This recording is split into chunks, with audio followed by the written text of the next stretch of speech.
There is a question that torments kind people their whole lives. Why is it that the more I help, the worse I feel?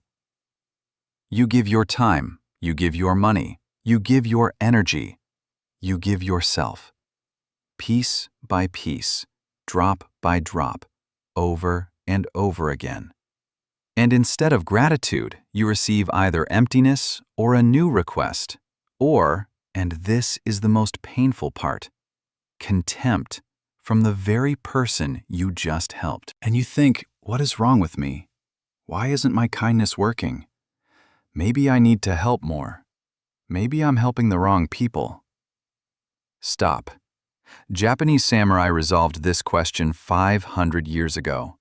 Not through books, not through lectures, but through a code that was passed from master to student by word of mouth in the silence of the dojo on the banks of rivers. And this code stated one simple truth that the modern world has forgotten. Kindness without wisdom isn't a virtue. It is a weakness. And weakness destroys not only you, it destroys the person you are trying to help. Today, I am going to share with you 4 lessons of samurai wisdom about helping others. Each one is like a sword strike, precise, with no wasted movement. And the last one, the most important one, is the one that changes everything. Don't tune out. What you will hear at the end is worth every minute of the wait. The first samurai lesson is dry oars. In old Japan, there was a master weaponsmith, the best in his province. His swords held their edge for decades. His students went on to become masters themselves. One day, a young samurai came to him, sat across from him, lowered his head, and said, "Master, I help everyone around me, neighbors, friends, strangers on the road. But the more I give, the less I have left. And the people I helped didn't get better. They actually became weaker." The master didn't say a word. He just stood up and led his student to the window. Outside by the town well sat a man, young, solidly built, with his hand outstretched. Right next to him sat an empty bucket. The rope was coiled perfectly. The well was just 2 steps away. "Look at his hands," the master said quietly. The samurai looked. The man's hands were completely soft. No calluses, no signs of labor whatsoever. "He could draw the water himself," the samurai said slowly. "Yes," the master nodded. "But why would he if others carry it for him?" He stepped away from the window and picked up an unfinished blade. "Do you know why bad metal can't be forged into a good sword?" he asked. "Not because the blacksmith is unskilled, but because the metal refuses to change. It has already decided what it wants to be, and no amount of fire will melt it down if the metal itself isn't ready." People are exactly like that metal. There are those who want to become a sword, and there are those who have chosen to remain just raw ore.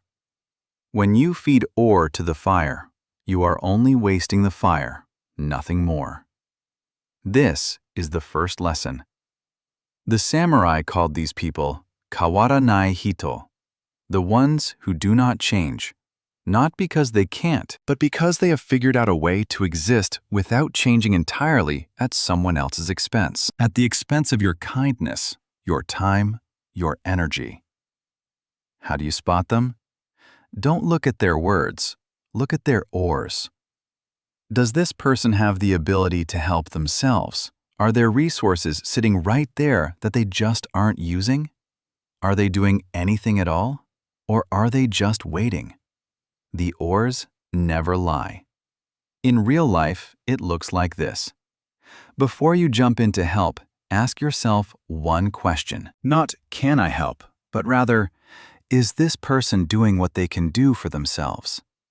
If the answer is yes, help them. If the answer is no, wait. Just watch what happens when you don't rush in to save the day immediately. Sometimes a person doesn't actually need your help. They need empty space so they are finally forced to pick up their own oars. But here is the crucial thing to understand, and this is what almost everyone stays silent about. There is a second type of person. They work, they hold the oars, they look totally respectable, but they use you differently, in a way that is smarter, more subtle, almost invisible. And you help them thinking you are doing the right thing. Let's talk about them right now. The second samurai lesson is the other man's wagon. Back in feudal Japan, there was a young ronin, a masterless samurai. He was strong, honest, with a burning heart and open hands. One day on the road, he saw a merchant, clearly wealthy, dressed in expensive silk. Next to him was a wagon loaded with goods. The wheel was stuck deep in the mud. The merchant stood off to the side, his arms crossed over his chest, yelling at his servant, who was breaking his back trying to push it alone. The ronin walked over and helped push the wagon out. The merchant gave a quick nod, didn't even say thank you, just nodded and kept walking. The servant dragged himself along behind. The ronin was left standing there in the mud, his hands filthy. The very next day, same road, same wagon, same mud. Same merchant with his arms crossed, screaming at his servant. The ronin stepped in and helped again.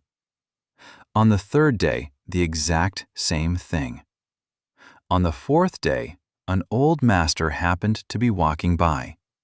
He stopped, looked at the ronin, who was once again pushing someone else's wagon, and then looked at the merchant, who was once again standing there with his arms tightly crossed. He waited until the wagon was free from the mud, then called the ronin over. "Tell me," the master said calmly, "whose wagon is this?" "The merchant's," the ronin replied. "And whose hands are pushing it?" The ronin fell silent. "Your hands are pushing his wagon, while his hands are resting." "How long has this been going on?" 4 days, the master nodded. "Just one more question. In these 4 days, has he grabbed the wheel beside you even once?" The ronin thought back. "No, not once." "Then remember this," the master said. "Never push the wagon of a man who isn't holding onto the rails himself. By helping him, you are not actually helping him move forward. You are helping him completely avoid taking responsibility for his own momentum. You have become his servant, unpaid, entirely voluntary, and completely invisible." This is the second lesson. There are people out there who are absolute masters at creating situations where you feel obligated to step in. They don't ask you directly. They just stand right next to the problem loudly, visibly wearing the expression of someone who is struggling immensely. And they wait. They wait until you feel guilty enough for not helping. The core symptom is singular, simple, and foolproof. Are they holding onto the rails right there beside you? Are they putting in the work while you help? Or are they just watching barking orders, just taking? True collaboration looks like this. You are pushing from one side, and they are pushing from the other. Together, side by side, knee-deep in the exact same mud. If they are just standing there watching while you do the heavy lifting, you aren't helping. You are replacing them. And that is a massive difference in the real world right now. Think of a situation where you consistently offer help to someone and answer honestly. Is that person working alongside you, or are they watching you do the work for them? One honest answer, and you will understand everything you need to know. But honestly, even that isn't the most dangerous trap of kindness. There is a third one, the most insidious of all, because it catches the kindest and the smartest people, the ones who see the raw potential in others, the ones who genuinely believe that people can change. The next lesson is about them. The third samurai lesson is the bottomless vessel. In a certain monastery lived a monk, kind, patient, with an absolutely boundless faith in humanity. A man would frequently come to the monastery with endless stories of misfortune, of sickness, of crushing debt, of a fate that was terribly unfair. The monk listened. He helped. He gave him food. He gave him money. He gave his time. He prayed for him. The man would leave, and a week later, he would come right back with a brand new story. A fresh disaster, always slightly worse than the last one. This went on for an entire year. One day, the old abbot of the monastery called the monk over. He placed a clay pitcher in front of him, filled it with water right up to the brim, and waited. The water slowly began to drain away through a practically invisible crack in the bottom. "Pour some more," the abbot said. The monk poured, and the water vanished again. More, the monk poured. The water drained out once more. The abbot looked at him.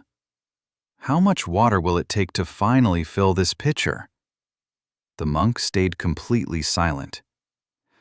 "An infinite amount," the abbot said softly, "because there is no bottom. The water cannot accumulate. It slips away every single time, and the pitcher remains empty no matter how desperately you pour." There are people out there who are exactly like this pitcher. Not because they are inherently bad people, but because somewhere deep inside them is a fracture that they either cannot or will not repair. And no matter how much of yourself you give, it all drains away. Not because you didn't give enough, but because it is pouring straight into that crack. The monk asked, "Then what am I supposed to do?" The abbot picked up the pitcher and set it out in the sun. First, help him find the crack. First, help him actually want to fix it. If he doesn't want to, all the water in the world won't save him. You will just exhaust the spring. The third lesson. The samurai understood this through harsh practice. A warrior does not waste his strength on a battle that is impossible to win. Not out of cowardice, but because he deeply understands that his energy is finite and it must be preserved for a battle that can actually be won. For a person whose life will genuinely change with your help. How do you spot a bottomless vessel?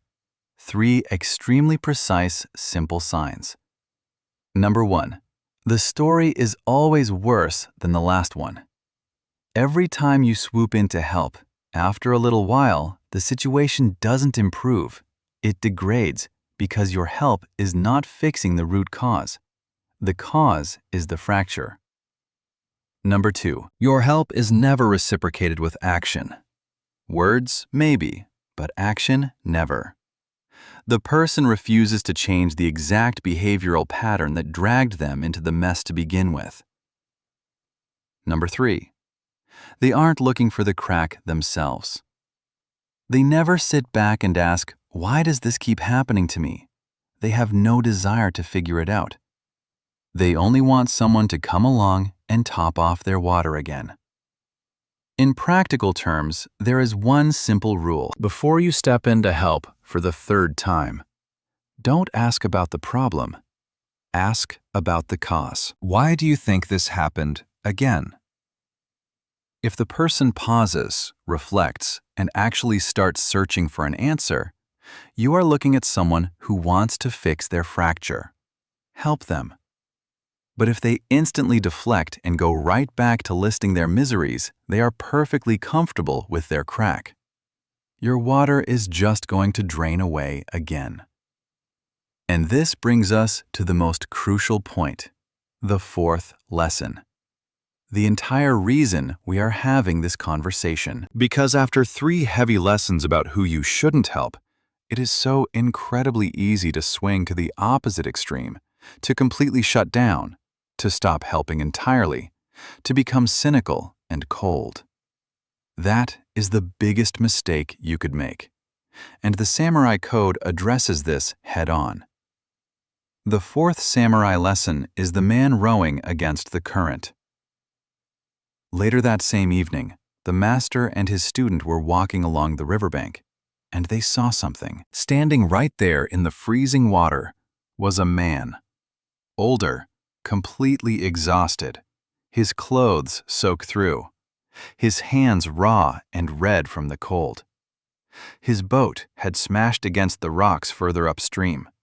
The wreckage was scattered all over the river. But he wasn't sitting on the bank crying for help. He was wading into the brutal water over and over again, pulling out the broken pieces, one by one, silently, methodically. He was building a raft out of whatever was left. The master stopped, watched for a moment, and then silently waded right into the freezing water beside the man and started helping. The student followed him. They worked in complete silence. An hour later, the makeshift raft was finished. The man looked at them. There was no pleading in his eyes, absolutely no self-pity. Deep exhaustion, yes, but beneath that exhaustion, something unbreakable. "Thank you," he said simply, and floated away. The master stepped back onto the shore, wrung out his heavy sleeves, and turned to his student. "That is who help was created for." But he didn't even ask, the student pointed out. "Exactly," the master nodded. "True need rarely screams. True need works in silence. And that is exactly why it is so profoundly easy to miss, especially when you are too busy noticing the people who are screaming the loudest." He looked out over the river, watching the man drift away. Always remember the core difference here. The guy at the well was just sitting and waiting. The merchant was standing there, barking orders. The guy with the pitcher kept showing up over and over again with the exact same hole. But this man was already moving. He was already putting in the labor. He was already doing absolutely everything in his power. He was only missing one single thing: an extra pair of hands at the critical moment. "Do not help the one who just sits and waits," the master said. "Help the one who is already walking, but simply stumbled." True help isn't about replacing someone else's labor with your own. It is a lever. It is a lever you offer someone in the exact moment their own strength gives out, provided they are already pointed in the right direction. This fourth lesson is everything. In the samurai code of Bushido, there is a concept called giri, duty and obligation. But standing right next to it is another concept, meiyo, honor. And the samurai understood with razor-sharp clarity, helping someone who refuses to help themselves is not giri. It is not your duty. It is a weakness masquerading as kindness. Your true duty is to help the worthy, the one who is already in the arena, fighting, the one who is already paying the price, the one who hasn't given up.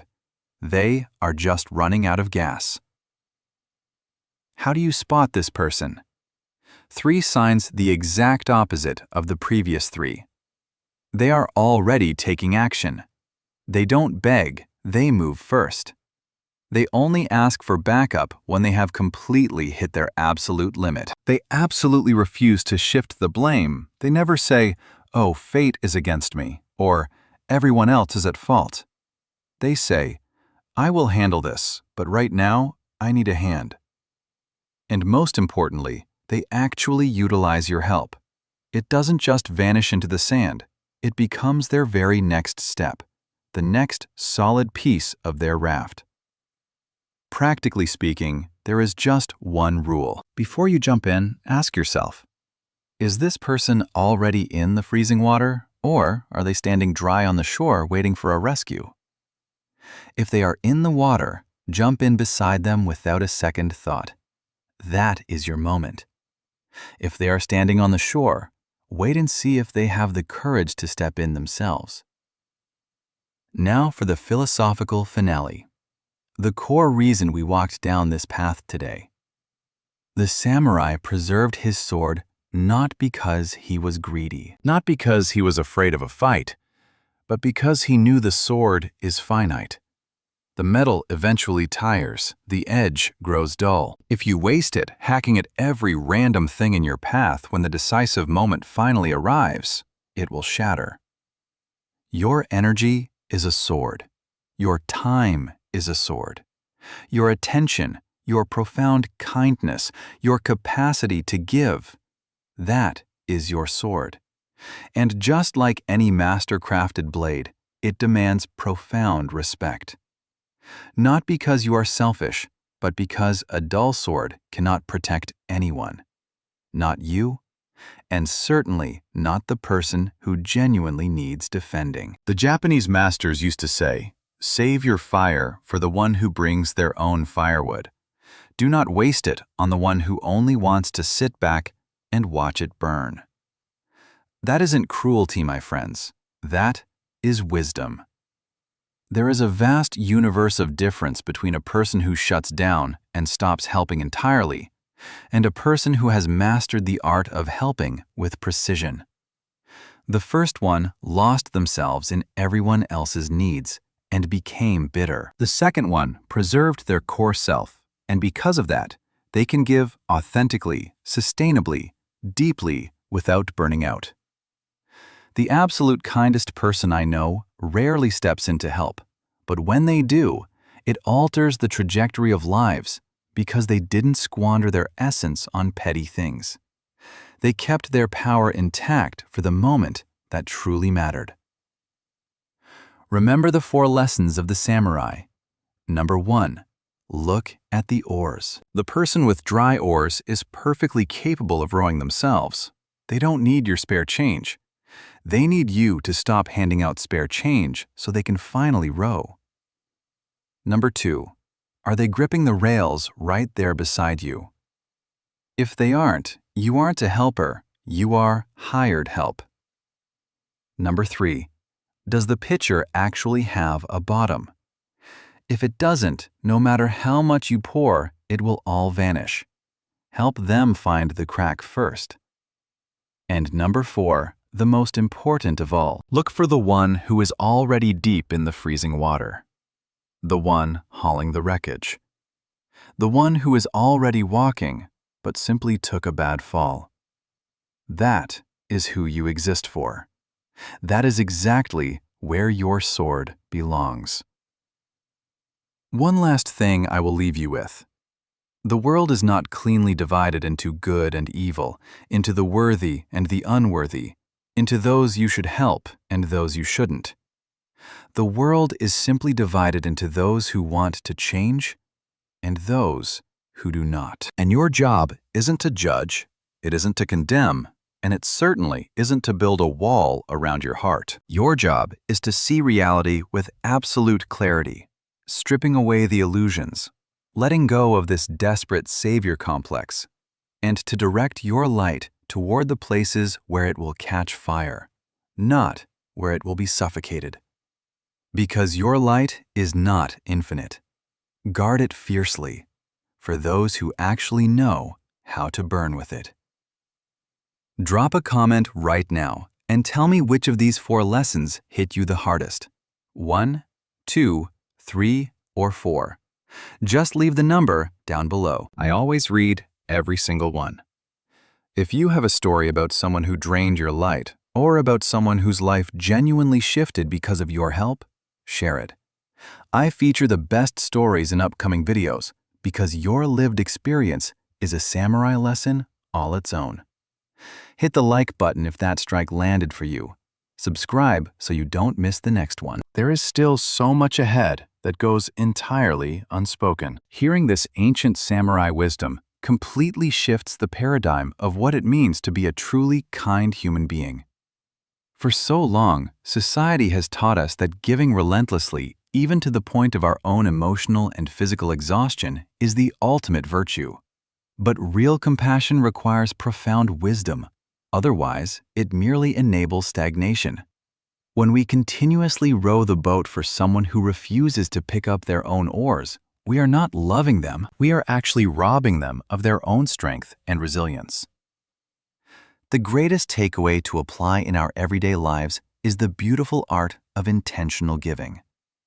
We must learn to protect our energy, our time, and our hearts, not out of selfishness, but so we have the absolute reserves to truly pull someone from the freezing water when they are already fighting to survive. Imagine how much better our lives would be if we stopped pouring our souls into bottomless vessels and instead became a lever for those who are genuinely trying to push their own heavy wagons forward.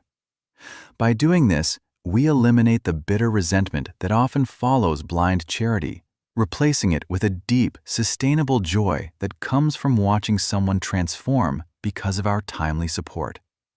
We become guardians of our own light, ensuring it shines on those who will use it to ignite their own fires, rather than suffocating it in endless complaints. True humanistic value lies in empowering others to walk on their own 2 feet, rather than carrying them indefinitely until we both collapse. By applying this clarity, our relationships become so much healthier, our minds grow incredibly peaceful, and our everyday acts of kindness become powerful catalysts for genuine human triumph. Whenever I reflect on the quiet struggles of kind-hearted people, I realize how easily our greatest virtue can become our heaviest burden. We naturally want to heal the world around us, wiping away the tears of absolutely anyone who crosses our path.